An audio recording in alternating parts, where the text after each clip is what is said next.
Nasa bingit ngayon ng kawalan ng pag-asa ang mahigit 100 kabataang Palawenyo matapos ibunyag sa sangguniang panlalawigan na kinakapos ng enrollment slots ang Palawan State University, Palawan College of Arts and Trades o PSU PCAT sa Cuyo. Para protektado sa hidana, trangkaso o gubo, mag-D3 Bio sa D3 Bio. Dali kamayo! Sa kabila ng pagpasa ng mga estudyante sa entrance examination, isang distress call ang ipinaabot ni 1st District Board Member Winston Arzaga hinggil sa napipintong krisis sa edukasyon sa nasabing isla.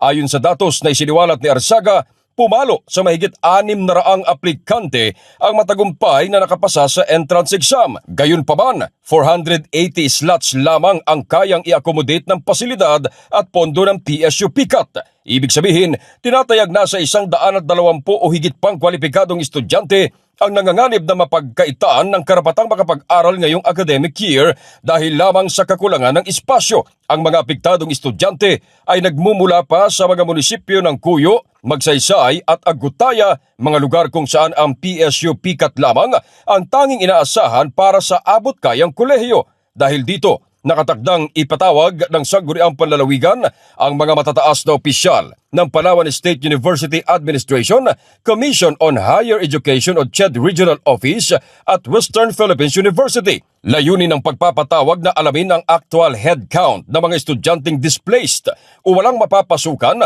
at makabuo ng emergency contingency plan bago pa man tuluyang magsara ang enrollment period. Inaasahang magiging mainit naman ang susunod na pagdinig habang hinahanapan ng solusyon kung papaano sasaluin ng gobyerno ang mga pangarap na mga kabataang ito na tila na iwan sa ere.